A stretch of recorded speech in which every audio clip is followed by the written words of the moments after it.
Look at this monstrosity.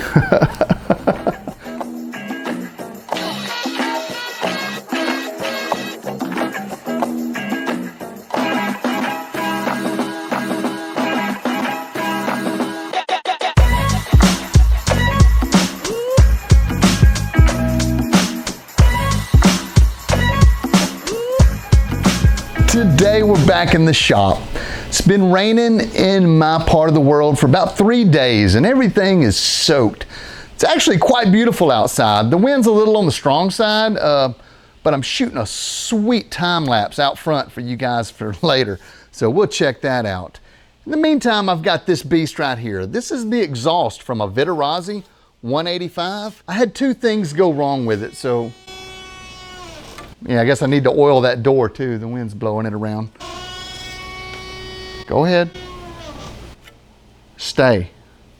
Video in here. 3-part project, kind of. I had a crack in the exhaust and I welded it back up quick and dirty. For those of you that follow the channel, you know all about that. The other thing that happened was the silencer, the part that goes on this end that bolts onto here. There's a little band that holds it on, and that band broke loose. I've got something beefier that I'm put on there, and I'm also gonna put like a silicone band around it to kind of hold the vibes out of it. It's gonna be a full custom thing. I'm gonna do it and try it and see what's going on. The rivets were worn out on the top end. I'll show you that process as well when we put them back in there. So because we had a crack in here, this muffler is basically can be modified without too much worry. It only had 22 hours on it. Why they break at 22 hours sometimes and why they break and never break sometimes, I don't know. I don't know if it's a quality control issue. It's a problem that has haunted Vitarazi Moster 185 owners for at least the 4 years that I've been involved in the sport. I've seen them crack everywhere I've been, I think. On the other side of the coin, I've known people that claim they have flown them for hundreds of hours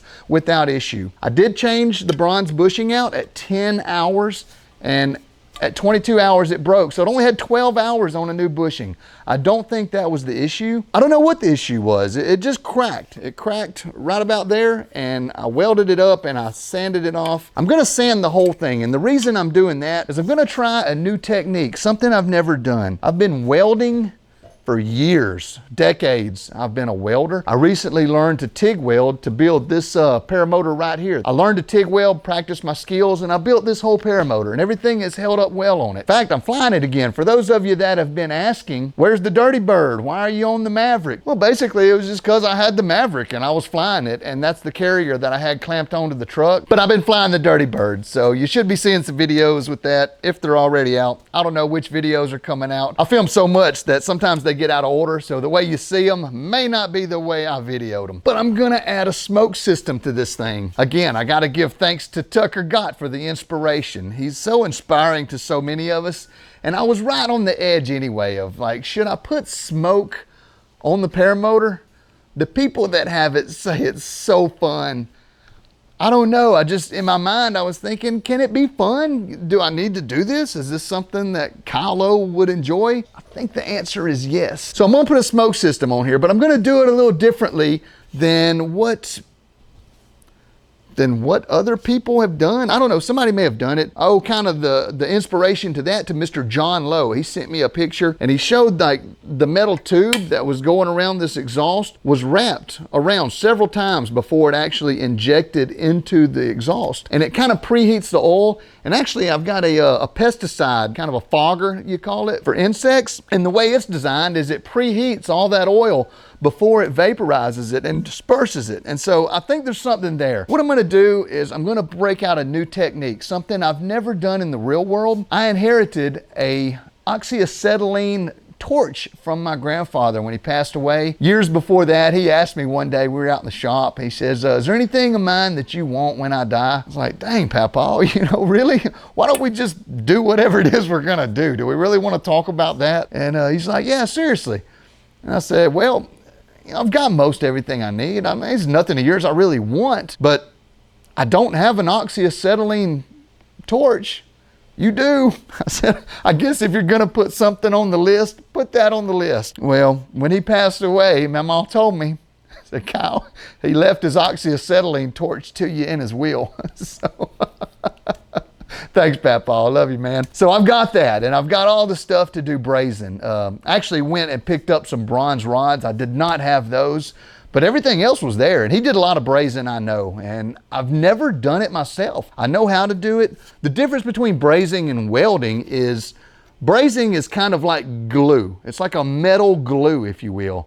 It's quite strong. Should be able to resist anything that this exhaust could dish out. As far as heat goes, you wouldn't want to use glue or solder because it gets so hot here that stuff could re-liquefy and you could lose the adhesion that you're looking for. But what you're doing is you're basically gluing metal together with another kind of metal. That's what brazing is, and that's what I'm gonna do to put my smoke system on here. I'm gonna braze this tube onto this exhaust, and we're gonna see if it holds. I'm gonna do some test runs and find out if it's all that. Y'all come along with me and let's see how this thing does.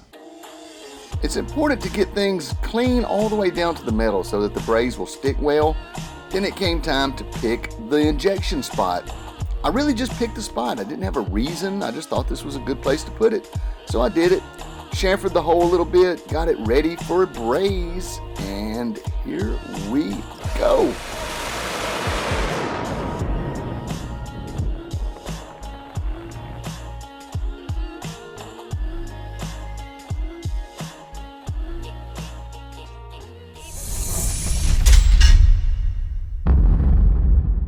First try, total fail. Second try, total fail. That's all right. I managed to get some semblance of something on the third try. Check it out. So I ran into an issue. I re-drilled the hole here. What's going on is I tried to wrap this piece of pipe 3 times around here, and I was almost done brazing it on, and I burned a hole in it with the damn torch. I've got the braze all the way around here. I got kind of a bed here, and I made a nozzle out of the end of this thing. I just flattened it so that it would put more like a spray pattern into the stream. And I'm just gonna come around once and braze it on 2 sides and at the attachment point. And I'm hoping that that's enough preheat without getting greedy. I got greedy on the other one. I was playing around, learning my new skill here. Yeah, not so pretty. So let's try that again. It turned out that it was total easy to bend this tube without heating it, and it actually bent much better and held the contour of the pipe. Hey, live and learn. That's what this is all about anyway.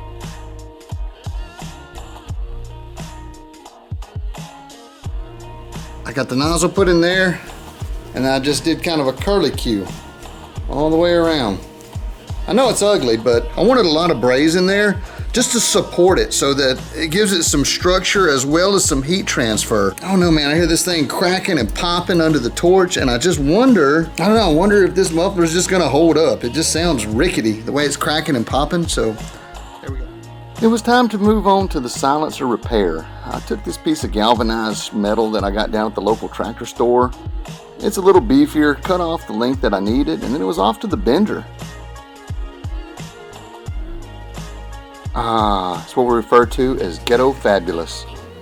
What I've got going on here at the end of the silencer, these rivets were all worn out and loose.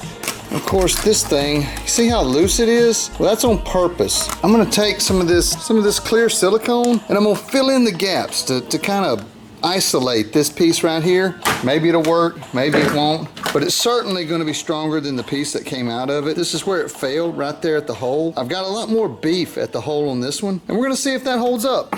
Who knows, it may be a total fail, but you don't know if you don't try. This high temperature ultra black gasket maker is what's gonna seal up the inside of here and zip this thing up so that it's nice and tight. And then this will fit back down in there, and we'll rivet it all together.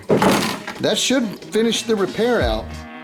The rest of the repair just consisted, what the heck is a repair? The rest of the repair consisted of the gasket making, the riveting, and then reassembly. And then of course the addition of the silicone bead to the inside of the new metal strap for the silencer.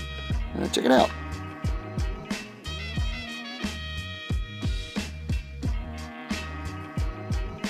I'm at a stopping point. Look at this monstrosity. I have the smoke system brazed on. I've also got this band here. It's just plain silicone. And can you see it? You sure I'm not getting it in my hair? you think? I filled it in with this silicone, and, you know, worst case, we have to cut it out of there. Did I salvage the muffler, or is it a total bust? I don't know.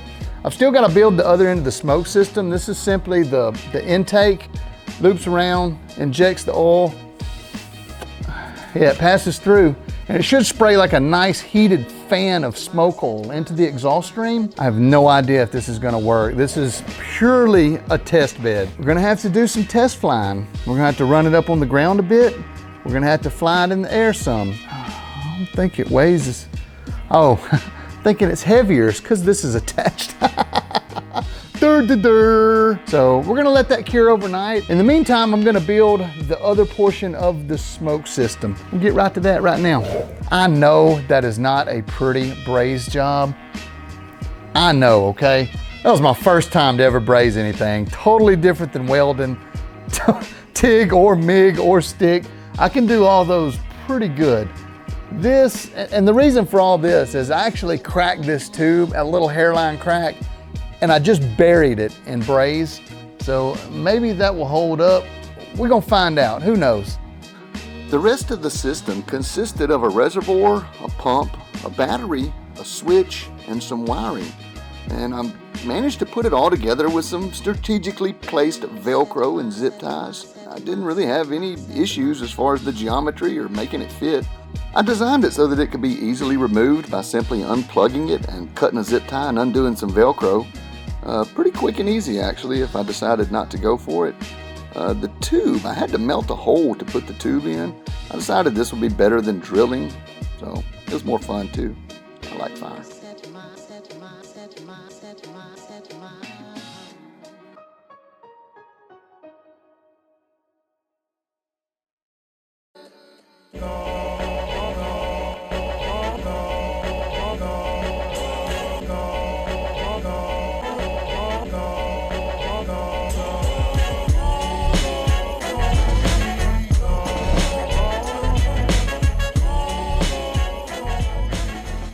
Activation switch placement. You want to put it in a place that's accessible yet out of the way, and that'll come up again in a little while.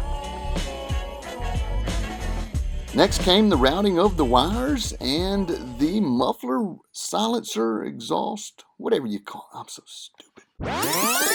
After the silicone cured, it came time to reattach the exhaust silencer combination. A little plumbing and the addition of a totally unnecessary one-way check valve, and I was almost complete with the build. I think I got it working. I think I got everything tucked away and secured. It may move a little, but it's not going anywhere. And I may throw some more Velcro on it if I don't like what I'm seeing, but smoke on, smoke off. I'm ready to test this puppy out, see what's going on. I think I may be sad that I didn't make a big enough reservoir. I hope that's the case. I hope that's the only thing I'm worried about. This is not Sabre. This is smoke oil with a little bit of Sabre mixed in it. Probably only going to do ground testing today. I've got some students coming in this morning for some kiting exercises. As you can see, the wind looks pretty good out of the north. I'm going to do some ground run-ups with it hooked to the rack and throw some smoke and see what it looks like. Let's give it a try. I used some slow motion videography to determine if this silencer band was holding up. Seems to be doing well. The silicone looked like you can see it soaking up vibrations there, which is the objective. And again, the same thing for the plumbing attachment on the smoke system. Make sure nothing's going to shake loose or pull out. It looks like it's good. Then came the moment we've all been waiting for. I finally got to pour the coals to it and inject this mineral oil and see what happens. And let me tell you, it made a cloud of smoke. I was thrilled. One drawback, though, is the one-way valve I put in there that I mentioned was worthless. Well, just at a regular setting, it seemed to siphon the oil rather than push exhaust down into the oil, which would have been my thought. But when you think about an exhaust stroke, you get both. You get in and out. So there was more in, and it ended up siphoning it. But look at the smoke coming out of this thing. And look at the way the wind is. Look at the rotor around the trees and the way the air's moving. This might be a really useful tool for like tracking some thermals and making some cool weather videos. So look for that coming up. I got a good weather video I've been working on. It's just hard to gather all the footage because you only get one type of weather each day. Just a sidebar. I'm into aircraft. I'm into flying things. I looked up and I saw a B-29 Super Fortress coming over the house. The Enola Gay was a B-29, the bomber that dropped the first nuclear weapon. I saw this thing coming and I couldn't run from my camera fast enough. I looked it up later. There's only 2 left flying in the entire world. And this one was Fifi, and it's based in Addison, Texas. I just thought that was kind of neat. It flew over my house. I guess it was probably going inbound back to where it was from. I wanted to include that here. This happened this day. Carlo is studying the wind, becoming one with the wind. He has decided to become one with the wind and mount his paramotor. Thanks for the narration, Mike. I mentioned the switch placement, and watch here, I'm grabbing my A's and I accidentally hit the switch, but this was the inaugural flight and the first aerial test run of the smoke system, so y'all just check it out.